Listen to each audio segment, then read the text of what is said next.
ఈ మధ్యకాలంలో RS సంఘమైన BJP ప్రభుత్వాన్ని 2014 నుంచి ప్రభుత్వం ఏర్పాటు చేసింది కేంద్రంలో.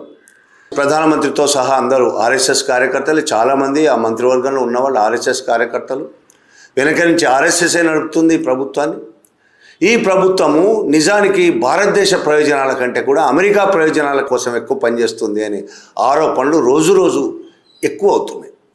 మన కళ్ళ ముందు కనబడుతున్నాయి. ఉట్టి ఆరోపణలే కాదు, రుజువులు సాక్ష్యాలు లేని ఆరోపణలే కాదు, మన కళ్ళ ముందు కనబడుతున్న వాస్తవాలు. సరే, మోడీ చేస్తున్న పనులు, అమెరికా ప్రయోజనాల కోసం చేస్తున్న పనులు, ట్రంప్కు భయపడడం, ఇవన్నీ చాలాసార్లు మాట్లాడుకుంటాం. అయినా మళ్ళీ కొత్తగా ఎందుకు ఇవాళ మాట్లాడుతున్నామంటే, స్వయంగా ఆర్ఎస్ఎస్ కార్యకర్త, చాలా ఏళ్ళుగా ఆర్ఎస్ఎస్ కార్యకర్తగా పనిచేసి బీజేపీకి డిప్యుటేషన్ మీద వచ్చిన రామ్ మాధవ్, ఇప్పుడు బీజేపీ ప్రధాన కార్యదర్శి అయిన రామ్ మాధవ్ అమెరికా వెళ్ళి మాట్లాడిన మాటలతో ఇప్పుడు మళ్ళీ భారతదేశంలో పెద్ద ఎత్తున ఇదో చర్చ, భారతదేశంలో కాదు అమెరికాలో కూడా చర్చ నడుస్తుంది. ఆర్ఎస్ఎస్ ఏం చేస్తున్నది అనే చర్చ, ఆర్ఎస్ఎస్ ఎవరి కోసం పనిచేస్తున్నది అనే చర్చ మళ్ళొకసారి వచ్చింది. ఒక టీవీ ఛానల్ డిస్కషన్లో పాల్గొన్న రామ్ మాధవ్ అమెరికా ప్రయోజనాల కోసం తాము ఎంత చేశామో చెప్పాడు.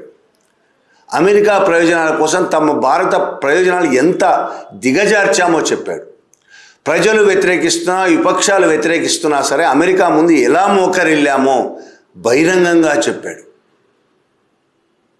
ఏదో రహస్యంగా చెప్పడం కాదు, టీవీ ఛానల్లో చెప్పాడు. ఆ చర్చ ఇప్పుడు ప్రపంచవ్యాప్తంగా వైరల్ అవుతున్నది. డిస్కషన్స్లో భాగాన ఆయన ఏమన్నాడంటే, we lagged behind. We agreed to stop buying oil from Iran. We agreed to stop buying oil from Russia, facing so much criticism from our Indian opposition. We agreed for 50% tariffs.